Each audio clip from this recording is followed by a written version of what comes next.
Bonjour à tous, bien-aimées familles humaines, je viens à vous aujourd'hui pour discuter très brièvement de l'astrologie et plus particulièrement des petites planètes qui circulent dans notre système solaire. Il y en a des millions en réalité, mais de certaines planètes qui ont une certaine influence sur notre comportement. Bon, notre système solaire, avant tout, c'est un système solaire comme il en existe des milliards d'autres dans notre galaxie.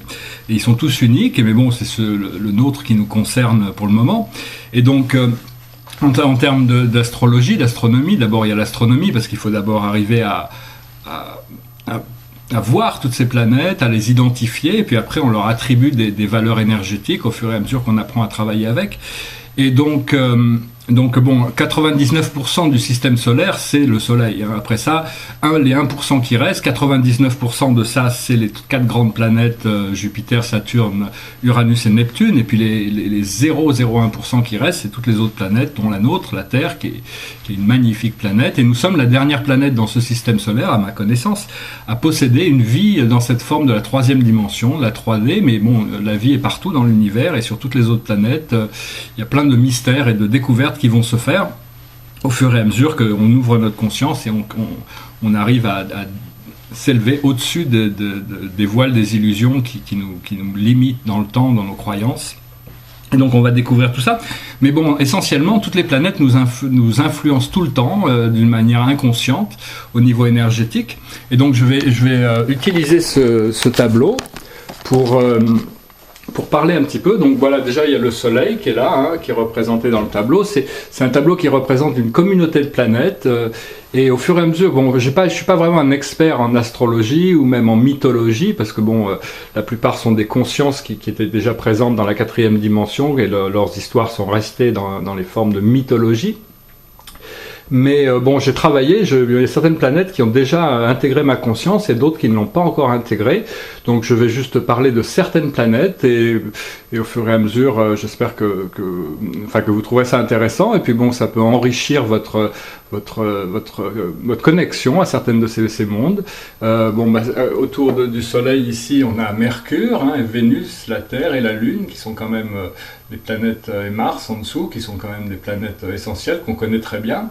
Après ça, bon, je vais partir ici. Il y a une planète qui s'appelle Amor, parce que les symboles sont généralement complètement représentatifs de la vibration des planètes dans leur influence par rapport à la conscience terrestre.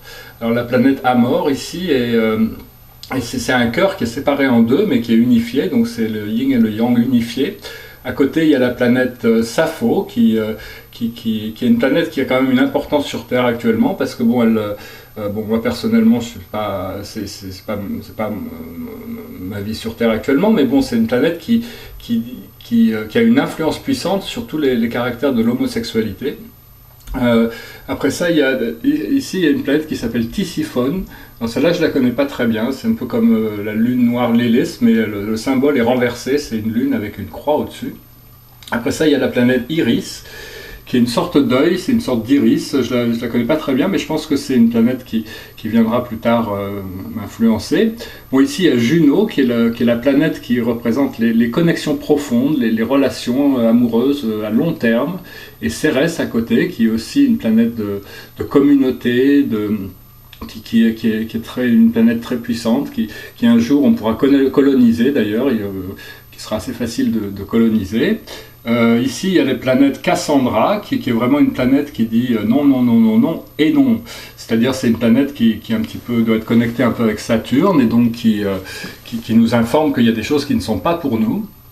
Après ça, là, ici, il y a Minerva, qui est une puissante énergie qui m'a pas mal aidé. À un moment donné, elle m'a pas mal influencé, donc je la remercie.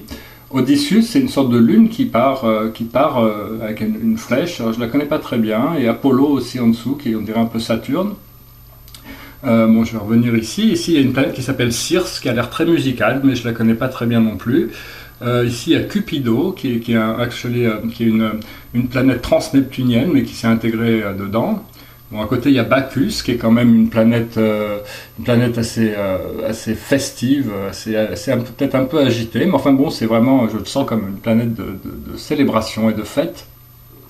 Ici, la IGA, moi personnellement, IGA, je la ressens comme une planète qui nous permet de capter, d'agripper, de focuser, d'attraper quelque chose. Et donc c'est une planète assez puissante, hein. Bon, bien sûr, tout ce que je vous dis, c'est tout relatif à mon expérience. Si vous avez d'autres expériences, vous avez d'autres connaissances, utilisez votre propre intuition. La planète Siva à côté, qui est quand même une planète qui moi m'a beaucoup aidé aussi, qui m'influence, qui essaye de m'aider avec ma fréquence mentale émotionnelle. Asku Kapia, qui est peut-être un petit peu comme IGA, je la connais pas très bien. Il y a Sphinx non plus, la planète Sphinx. Là, il y a Orpheus, que je non plus. Ibris non plus, je connais pas encore très très bien. Atlantis, Child, l'enfant. Ici, Diane. Diane, c'était la déesse de la chasse, et donc c'est une déesse qui a une très belle énergie. J'ai un petit peu eu des relations avec elle. Lacéchis, qui est aussi une planète très avancée, mais j'ai pas encore trop eu l'occasion d'explorer. La planète Flora, qui, bon, je la connais pas très bien non plus, mais bon, de par son nom, c'est celle qui doit engendrer, aider la floraison, et donc c'est une planète quand même essentielle. Ici, il y a Interamnia, qui est une sorte d'une étoile à l'intérieur d'une vague. Je la connais pas non plus très bien, mais bon, ça on dirait que c'est un peu une sorte de transition. Ici, il y a une planète qui s'appelle Sylvia, on dirait un sapin de Noël, qui aussi, je connais non plus, j'ai pas encore trop pu connecter au niveau énergétique. La planète House, qui est la maison, donc bon, bah, ça non plus, j'ai pas encore, ça va peut-être venir. Mais bon, Euphrosyne, par contre, j'ai bien travaillé avec. C'est une planète, c'est le 1, qui devient la dualité, qui devient la trinité. Bon, je continuerai à travailler avec ces planètes. Hein. Niobe, c'est aussi une belle planète, une déesse. Après ça, il y a Némésis, qui représente un peu un contraste c'est pas un peu, ça peut être une planète ennemie, hein, disons, mais bon, elle fait partie elle a besoin aussi d'être là pour que les contrastes puissent exister. Perséphone, je ne connais pas très bien non plus encore. Là, bientôt, je sais qu'il y a bientôt cette planète qui va rentrer dans ma conscience, Panacea, donc ça c'est une très très belle planète, parce que bon, c'est le meilleur de tout, hein. Avec Ebe à côté, qui est la magnifique planète qui nous amène à une idée d'enchantement, hein, vraiment, avec la planète Siwa à côté, qui doit être connectée aussi, enfin, doit avoir une relation avec la planète Siva, parce que là, juste une branche de plus, dont je ne la connais pas encore, il faut d'abord intégrer Siva avant de pouvoir aller sur Siwa. Au-dessous, il y a Taureau, qui ressemble un peu à Vénus, mais avec une ligne horizontale au centre. Ici, il y a Proserpina. Bon, il y a plusieurs symboles des fois pour ces planètes, hein. Des fois, j'utilise un symbole, des fois, j'en utilise un autre. Ici, il y a la planète Arachné, qui est la planète des araignées, qui est quand même l'architecture universelle, une planète de grande créativité. La planète Pandore, qui est une sorte de boîte quand on l'ouvre, on ne peut plus la refermer. Ici, sinon, on voit Hopi, qui est une très très belle planète aussi, c'est une sorte de salutation, l'océan R, qui a l'air de se saluer. Alors après ça, Astraea, je ne la connais pas très très bien non plus. Ici, il y avait Hidalgo, qui travaille aussi avec moi, c'est une force puissante. Fortuna, qui est quand même une très, très importante planète, parce que bon, elle permet quand même où est-ce que j'en étais là? Oui, pardon, Fortuna, parce qu'il y a beaucoup de planètes, il y en a une centaine dans ce tableau. Bon, Fortuna, c'est la roue de la fortune, hein. Après ça, au-dessus, il y a Hécate, qui est une sorte de lune qui transporte son drapeau. Alors bon, c'est aussi une force intéressante. J'ai pas encore trop intégré ça. Saeton, qui a l'air plutôt assez une planète que moi je ressens comme assez sombre, où il y a des activités un peu sombres au niveau de l'énergie. Atropos, enfin je me trompe peut-être, hein, pour le moment c'est juste des impressions. Atropos, que je connais pas non plus très bien, toutes ces planètes qui sont un peu connectées à Ibris, là. Urania, pareil, je connais pas encore très bien. Ophélia, et ici il y a Psyché aussi, que c'est pas vraiment une planète qui est encore vraiment intégrée à ma conscience, mais bon, je sens que ça doit être une planète très puissante, parce que bon, il représente un peu le psyché, notre ego. Il y a Ixion aussi, là, ici. Après, il y a Industria, qui est une planète, à mon avis, qui doit être connectée avec l'industrie.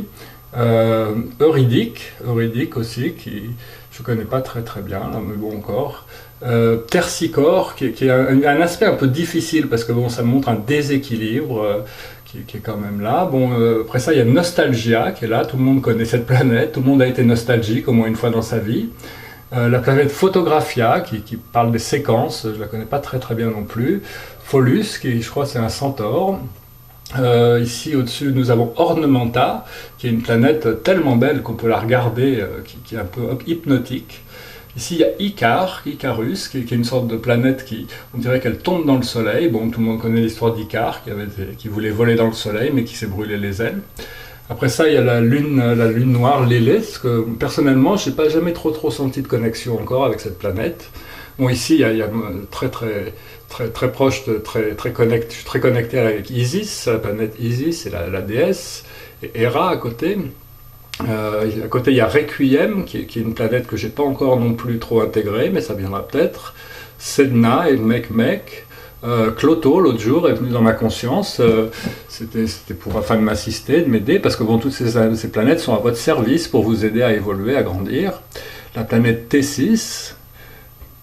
Ici, il y a la planète Pallas Athena, qui est une très très importante planète. Vesta à côté, il y a Vesta, qui est le logo solaire, qui représente nos valeurs les plus profondes.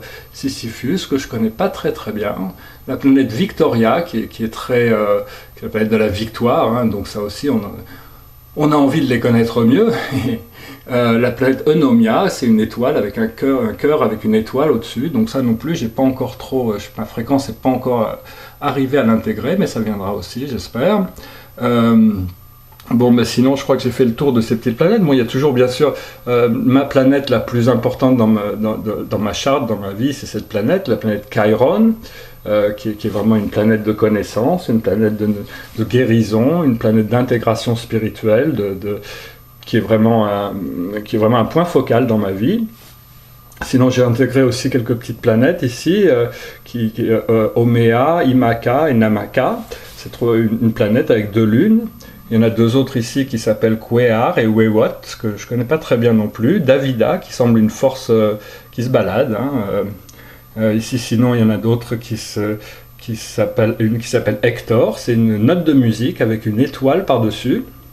La planète Europa, que je ne connais pas très bien et qui est différente de la planète... je vais partir sur Jupiter, la magnifique planète Jupiter qui a 63 lunes. Bon, ici il y a une planète qui s'appelle Europa aussi, mais c'est pas la même. Ici dans les planètes un peu externes, il y a Iris et Dysnomia, sa lune. Alors Iris c'est le chaos, hein, c'est vraiment des choses. Puis la lune du chaos, c'est encore. Ça c'est des planètes, je m'amuse pas trop avec, hein, parce que ça bouscule un peu. Ça c'est une planète qui est très avancée, qui est magnifique aussi, qui est très puissante. Ça s'appelle Bamberga. C'est une sorte de visage avec une étoile et puis c'est une planète très puissante. Au-dessus, j'ai mis une planète qui s'appelle Orcus avec sa lune qui s'appelle Vente. Et donc je ne les connais pas très bien non plus. Là derrière, nous avons Apollon qui est quand même une planète, c'est une sorte de Gémeaux avec Jupiter qui est mélangé avec. Bon, là en bas, nous avons Pluton avec certaines de ses lunes. Bon, bien sûr, il y a Saturne ici, avec toutes ses lunes aussi, qui est une planète cristalline, qui est le grand enseignant du système solaire. À côté, il y a Chronos, qui est aussi qui régit les lignes temporelles. Au-dessus, il y a Varuna, que je ne connais pas très bien non plus. Hein. Volcanus, qui est une planète très très dynamique. Salacia et Actaea. Il y a Admetos là-haut. Ça, c'est des planètes transneptuniennes, je ne les connais pas très très bien encore. Neptune avec Triton, Nérède et Proclus, les 3 lunes principales. Cybèle aussi, qui est magnifique. Ici, il y a la Terre avec une étoile au-dessus, puis un toit. La planète Pythia, qui ici, on dirait un petit peu... elle fait un peu peur, hein, je sais pas trop, je la connais pas très bien non plus. Là-haut, nous avons Zeus. Ici, il y a Uranus avec Titania, Proteus, Ombriel et Ariel, qui est le nom d'un archange aussi. Tout ça, c'est les lunes de ces planètes extérieures sont des choses pour le futur, parce que bon, pour le moment, il faut déjà intégrer les aspects les aspects principaux avant de pouvoir partir dans des choses plus subtiles, plus raffinées, plus puissantes, plus rapides. Il faut déjà avoir atteint un niveau de conscience relativement avancé pour atteindre le niveau de conscience de certaines de ces planètes. Mais enfin bon, bientôt le système solaire va s'ouvrir, on va pouvoir commencer à découvrir. Mais tous ces mondes font partie de nous, c'est des projections de notre mental supérieur, et donc elles travaillent constamment pour notre avancement. Des fois, il y a des aspects qui sont plus difficiles que d'autres, mais bon, elles vont toutes finir par se révéler, et puis bon, on pourra travailler avec et être plus libre de éventuellement voyager, découvrir, créer des nouvelles civilisations sur certaines de ces planètes, et puis le jour où on aura évolué au-delà du monde physique, on pourra être complètement libre de voyager et de pouvoir rencontrer toutes ces planètes, parce qu'elles ont toutes une persona, c'est comme la Terre est une vraie personne, le Soleil est une vraie personne, toutes ces planètes sont des vraies personnalités qui sont intelligentes et qui travaillent ensemble pour la coordination et l'évolution de tout le système solaire. Voilà, j'espère que vous aurez trouvé cette vidéo intéressante, je vous souhaite une excellente journée, puis je vous dis à très bientôt. Namaste.